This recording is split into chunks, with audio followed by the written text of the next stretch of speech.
नाज़रीन, ब्रेक से पहले बात हो रही थी डॉक्टर रज़ा खैरात रिजवी के साथ कमर दर्द के मुताल्लिक़। आइए बातचीत का सिलसिला आगे बढ़ाएं। डॉक्टर साहब, जैसे कि बात हो रही थी कमर दर्द की, जिन लोगों में ये मामला अमूमन सामने आता रहता है, उनको किस तरह की एहतियात करनी चाहिए ताकि दर्द जो हो वो कम से कम हो? देखिए, उसमें एहतियात अगेन पोस्चरिंग से शुरू करते हैं हम। सबसे पहले तो आप अपनी कमर को जो एक प्रॉपर पोस्चर में रखा जाता है उसको उस तरह रखा जाए, क्योंकि जब भी आप उनसे पोस्चरिंग की बात करते हैं तो बोलते हैं मैं कमर सीधा करता हूँ या करती हूँ तो मुझे दर्द शुरू हो जाता है। डेफिनेटली आप जब उसको सीधा करेंगे तो इनिशियल फेस में जो स्पैज़म है वो तकलीफ़ पहुँचाता है, लेकिन लॉन्ग टर्म बेसिस पे वही आपकी रेमेडी है, वही आपका ट्रीटमेंट है। उसमें फिर एहतियात ये करनी होती है, अगर आपको पता है आपको नीचे बैठ के दर्द हो रहा है तो उसको अवॉइड कीजिए। हर वो काम जिसमें तकलीफ़ बढ़ती है उसकी एहतियात रखें।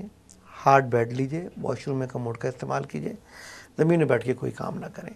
ये तमाम एहतियातें हैं जो उन लोगों के लिए ज़रूरी हैं जिनको रोज़ बरोज़ ये तकलीफ़ हो रही है और जिनको बार बार इस तकलीफ़ से गुज़रना पड़ रहा है। अच्छा डॉक्टर साहब, हमारे प्रोग्राम की तवज्जुह से कोई पैगाम आप देना चाहेंगे आवाम को?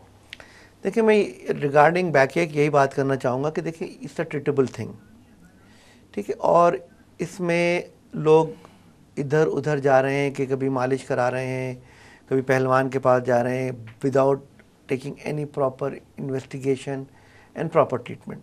तो मेरी सजेशन यही है कि ये कोई ऐसी ख़तरनाक बीमारी नहीं है, लेकिन आज हम लोग मेडिसिन में इतना डेवलप कर गए कि we are now working on the evidence based medicine.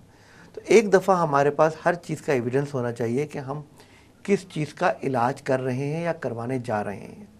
तो मकसद सिर्फ सिंपल सा मैसेज है कि जो बीमारी है उसको प्रॉपरली, जो उसका मॉलेज है, जो उसका ट्रीटिंग फिजिशियन है, एक प्रॉपर आदमी के पास जाके एक दफ़ा अपना वर्कअप ज़रूर करा लें ताकि आइंदा बड़ी तकलीफ़ से बच सकें। डॉक्टर साहब, बहुत बहुत शुक्रिया इस अहम मौजू पर आपने रोशनी डाली आज के प्रोग्राम में।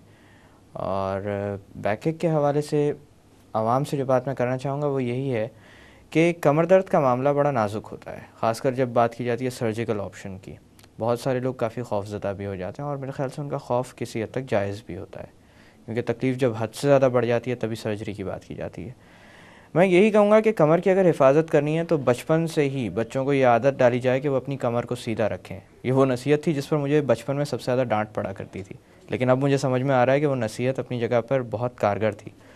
दूसरी बात ये कि हम लोग अक्सर व बेशतर अपने बिस्तर के इंतखाब में थोड़ी लापरवाही बरतते हैं। अगर इस चीज़ को थोड़ा सा जहन में रखा जाए और अपने बेड को आप प्रॉपर रखें तो मेरे ख़्याल से कमर दर्द से आप काफ़ी हद तक बच सकते हैं। इसी तरह से जब आप कोई वेट वगैरह उठाएं तो कोशिश ये किया कीजिए कि आपका जो वज़न है वो आपके लेग्स पर ज़्यादा है एज़ कम्पेयर टू बैक, क्योंकि बैक देखा जाए तो जिस्म का एक इंतहाई अहम हिस्सा है। इन्हीं अल्फाज के साथ मैं डॉक्टर इकराम आपसे इजाज़त चाहता हूँ। अपना ख्याल रखिएगा। अल्लाह हाफ़िज़।